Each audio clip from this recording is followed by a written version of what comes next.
Alright,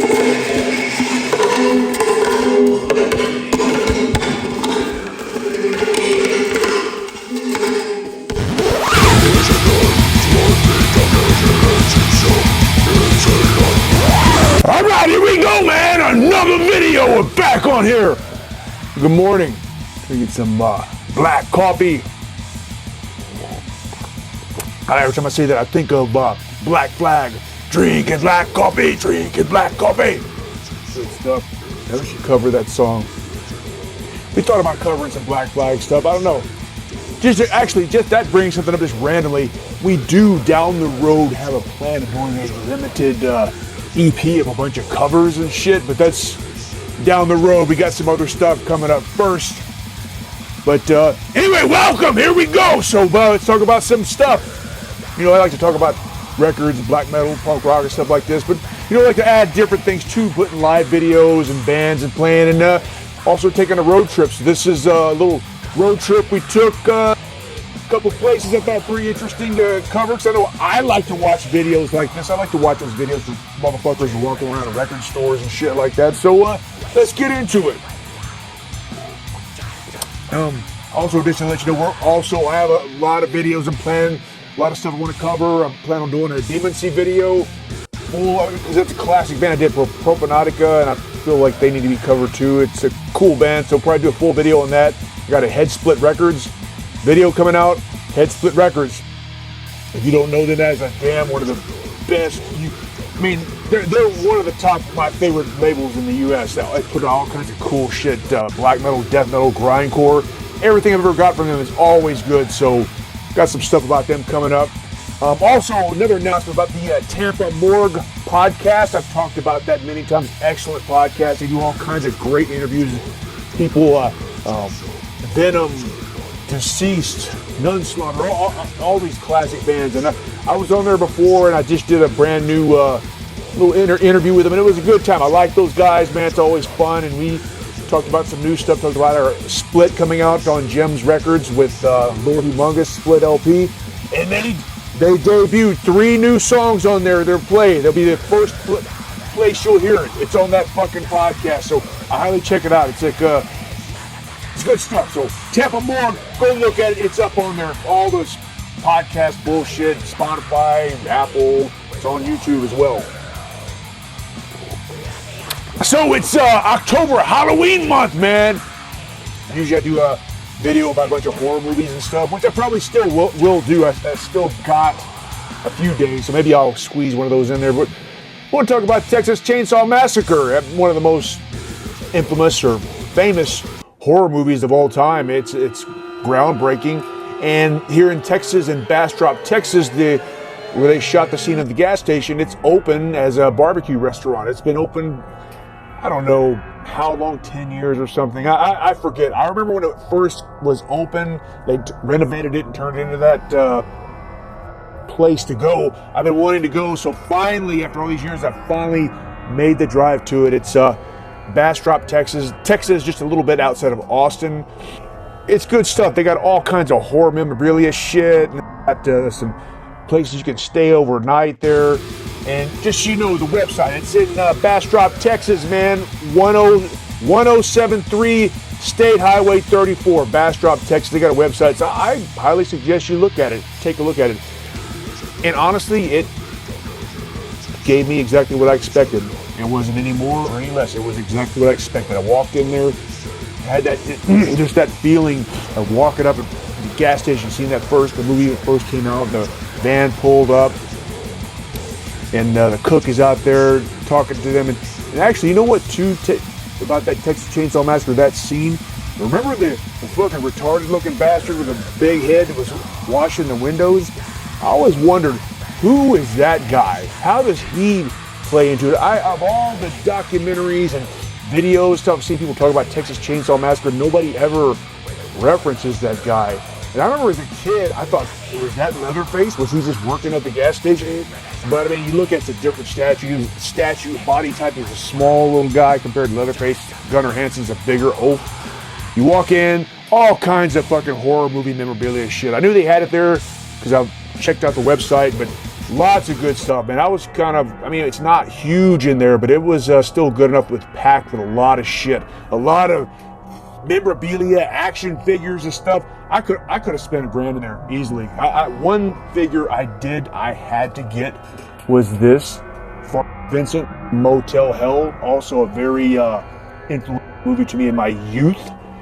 And it's interesting, I saw a documentary, Tobe Hooper was influenced by this movie to make Texas Chainsaw Massacre Part 2. So if you haven't seen Motel Hell, at the end they had that chainsaw duel with the sheriff, and he's wearing that Farmer Vincent's wearing the pig head. Great stuff.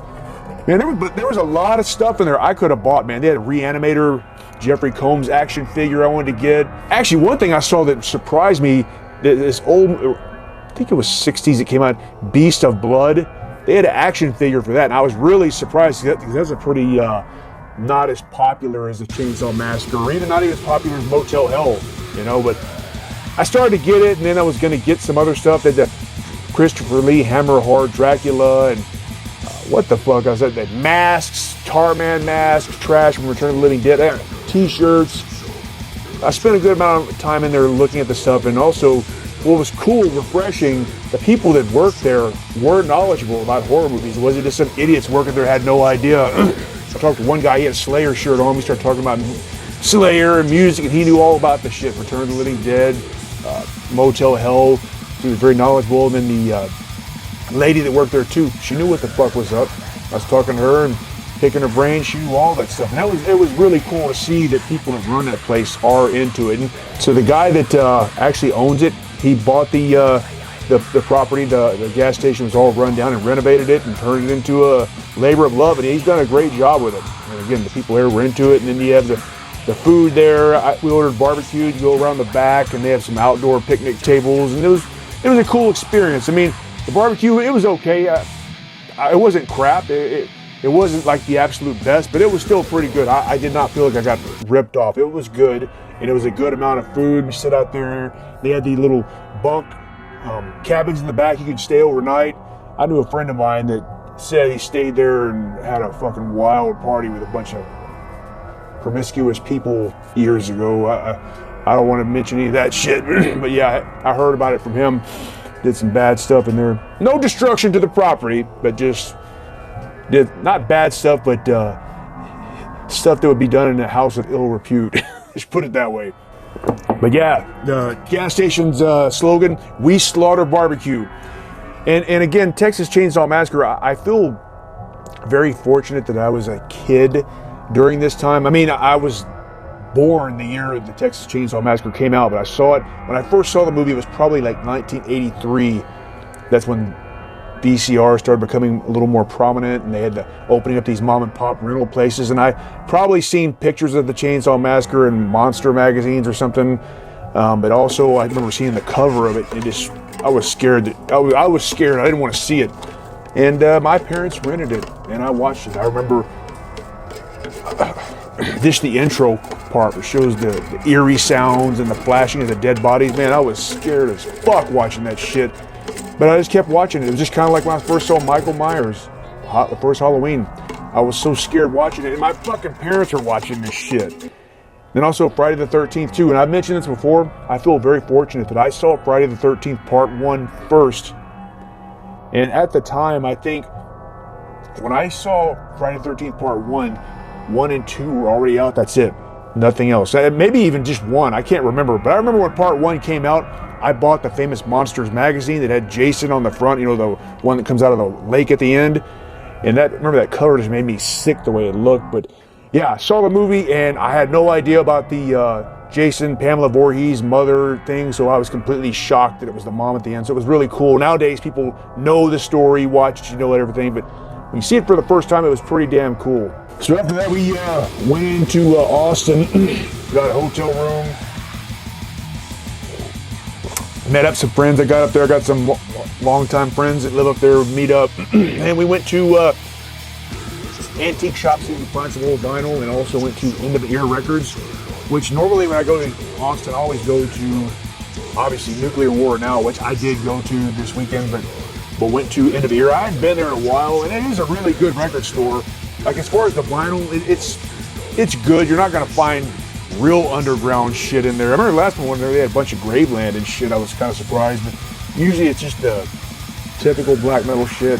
But still, it's still a good record store. I highly suggest you take a look at it because they got a lot of movies and DVDs and books. Their book selection is always cool about music. And I looked around and everything. I wanted to buy stuff, but I've been trying to be a little more selective because I'm getting to be where I have too much shit in here. But I saw some books I had to get, and one book I did have to get is this right here. Summer Tour 1987, Youth of Today, Civ, Man of Civ from Gorilla Biscuit, Civarelli. And I am a big fan of 80s hardcore.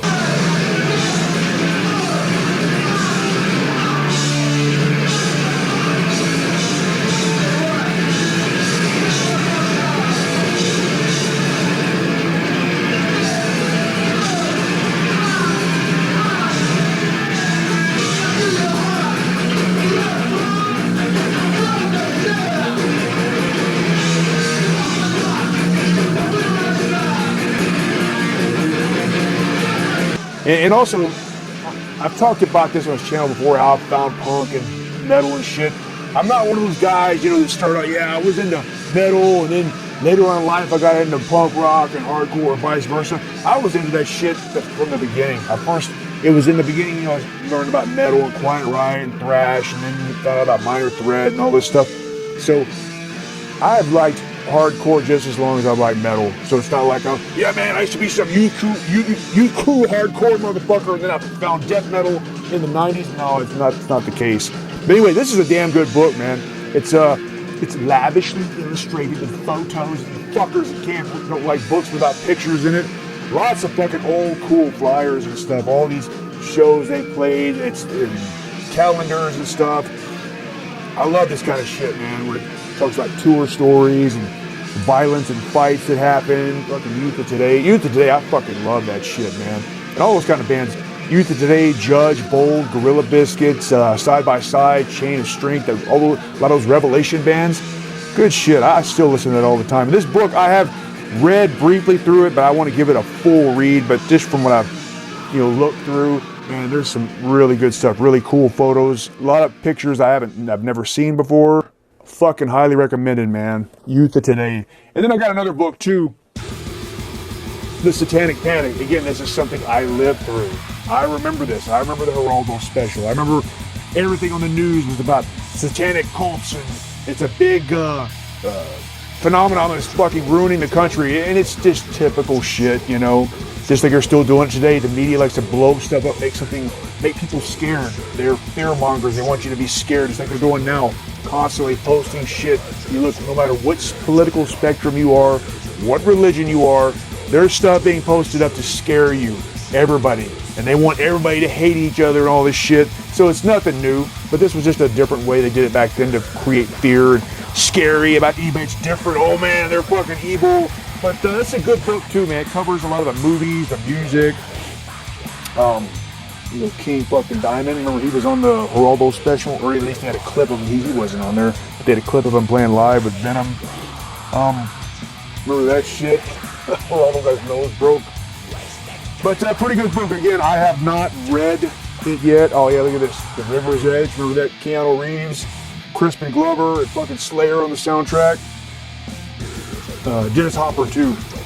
But good book. Like I said, I want to put a full read into it, but I'm glad I got it. Again, lavishly illustrated in photos. Fucking retards that don't like books without pictures. So yeah, that night, met up with some friends. We went to, got an Uber, went to a bar close to the hotel and hung out and talked to a bunch of random fucking people and partying and hanging out, man. It's always fun stuff. And it's funny, I had a class of 1984 shirt on. It's actually the shirt that I bought when I was in LA. And the guy that was the manager of the bar, something, I don't know who exactly he was. Hey, that's a badass shirt. We start talking and he like punk and all this shit. He goes, hey man, you want to play something on the jukebox and I'll let you do it. He let me pick out some shit and I was like, well, what can I do? First thing I thought of was Deicide with Rules His World and the Cannibal Corpse song. I don't know. I was feeling pretty good, so I wasn't thinking about something really underground. like cool stuff. And then I was randomly talking to some old bastard in there, and he was saying, "Hey, in the morning you need to go to breakfast to what the fuck was it called? Jack Allen's Cafe, or Jack Allen's Kitchen." I was like, "All right, man." I actually put it in my phone. Nice guy told me about that, and then in the morning we got up, went to the place, and hey, the motherfucker was right. The food was good, and plus the weather was great out there. This time of the year in Texas, it starts getting better and windy, nice wind, cool, almost like California weather, almost, but not exactly. But we got up at 8 there, had an area outside right by the forest, a nice view. It was pretty fucking nice, and the food was good.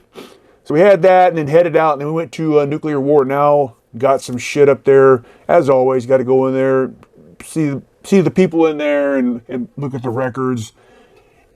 And I've talked about Nuclear War Now, the store here. You got to go in person.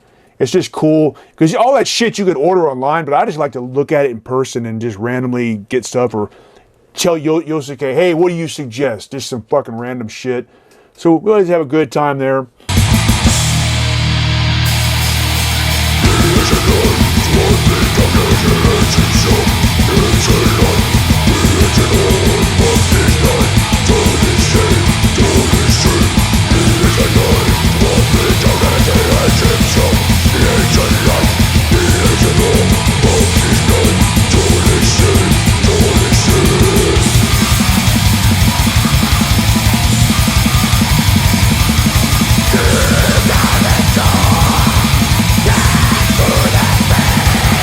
And we also went back to the Busty's bar. I've talked about this before. It's got a bunch of 70s memorabilia and whatnot. It's got good food. I enjoy that. I would suggest you check that out too. It's in Austin. It's called Busty's. And you hear that, you think it's a fucking strip club or something. It's not. It's got all kinds of cool memorabilia. And if you grew up in the 70s and 80s, you'll see stuff that you remember. And I get all nostalgic every time I go in there. And that day we finished off the evening. We went to this place called Radio's Coffee and Bar. Or Radio's Coffee and Beer. It was real nice. It was outside, inside, coffee place, and served drinks and whatnot. And the weather was nice. And you know what I really enjoyed about it? I know a lot of times they say, "Oh, it's that fucking hipster shit, a bunch of fucking pussies on laptops at the fucking coffee shop." But it was a good time. Everybody's cool there, laid back, no fucking assholes. And one thing I really enjoyed seeing, a lot of young people that were fucking... No, they weren't fucking. I mean, they were reading books. Books. Not looking at their fucking phone. Books. Reading actual books. And I fucking love that, man. And I think there's a big pushback on that. People are liking physical media of music and records and books and shit. And I see there's a big pushback on this AI bullshit too. AI has some perks to it, don't get me wrong. But as far as people being lazy and AI art and shit, you're seeing a lot of pushback on that. I'm glad to see young people are thinking like this. The next day, we went over to Llano, outside of Austin. Nice country place. Again, I got to get away from the fucking city, man. Houston's getting too big, too many fucking people, too many people crying all the time, assholes and shit. I'm tired of that crap. That's why I get out of here. Went to Llano, went to these fucking honky-tonk bars, laid back. Some old country folk. Hanging out, having some drinks, had some more barbecue there. It was really good. And it's funny, that place we were at in Llano a while back earlier this year, it fucking flooded like crazy, man. All that shit from some rain. I forget what, a few months back that shit happened. Where we were at, that shit was all been flooded and whatnot. So anyway, man, that's about it. Just have you get a little bit of a road trip, switch it up. Tell me what you think, man. You motherfuckers are go check out that Texas Chainsaw Massacre gas station. All right, well, goodbye, old paint!